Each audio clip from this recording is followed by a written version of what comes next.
Tinggal di daerah pegunungan tidak membuat seorang seniman otodidak di Gerbosari, Samika Kulon Progo kehilangan semangat untuk berkarya. Berbekal pengalaman dan kemampuan dalam dunia pertukangan, sang seniman membuat berbagai jenis peralatan musik berbahan kayu seperti biola, gitar, violin, dan cello, di mana karyanya berhasil tembus hingga pasar internasional.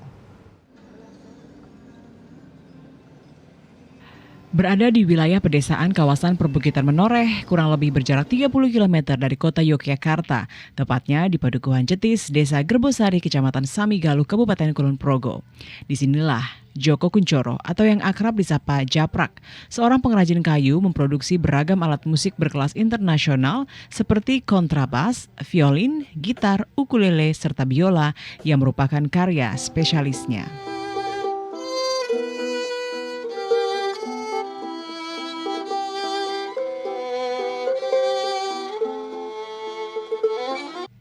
Bermodal keahlian otodidak yang diperoleh dari usaha sebelumnya, yakni bidang mengukir produk handicraft di Jepara dan melalang buana 7 tahun di Eropa, Jepang, dan Australia.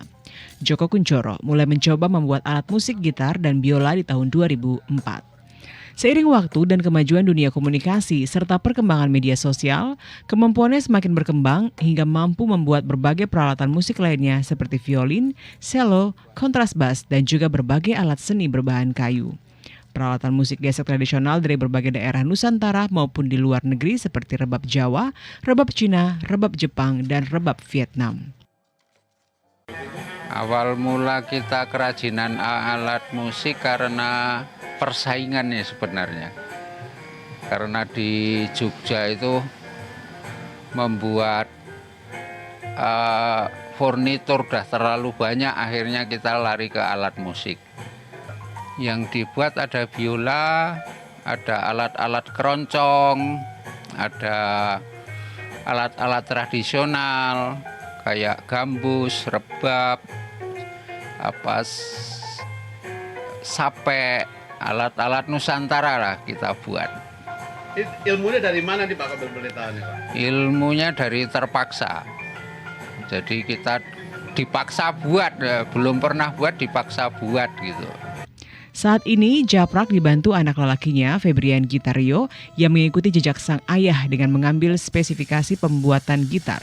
Sama seperti sang ayah, dalam memproduksi alat musik, kedua seniman ini mengerjakan secara handmade atau menggunakan tangan, dimulai dari pemilihan kayu menggambar pola, pembentukan bagian-bagian dengan cara dipotong, dipahat, ditatah untuk menyesuaikan bentuk dan ketebalan yang diinginkan. Untuk material bahan yang digunakan, Japrak memilih kayu-kayu lokal terbaik seperti kayu sungkai, walangan, dan mangga yang terseleksi secara kualitas. Ini untuk bahan baku kita membuat dari lokal asli kayu Bukit Menoreh. Harga kita bervariatif, tergantung dari si pemesan.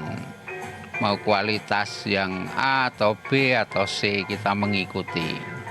Kalau pemasaran ya lokal, ada sebagian dari luar itu ya hanya sebagian kecil lah, itu aja teman-teman kita yang beli. Bukan statusnya apa ekspor atau apa, bukan.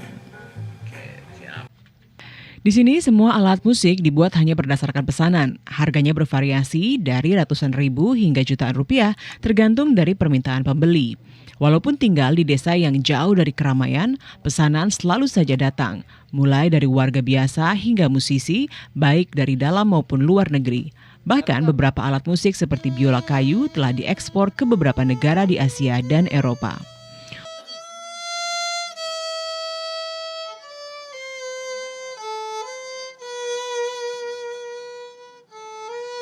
Untuk pemasaran, pria kelahiran Temanggung 15 April 1971 ini mengaku cukup kesulitan. Meski dibantu sang anak melalui media sosial, saat ini dirinya lebih banyak melakukan promosi dengan membawa alat musik karyanya di setiap pentas musik keroncong yang diikutinya. Kesulitannya penjualan, karena penjualan itu pasti dikuasai oleh brand-brand besar kan. Dan kepercayaan orang Indonesia juga minim dengan yang lokal. Kita untuk mengakali ya hanya promosi-promosi lewat kita pertunjukan bahwa alat sendiri gitu.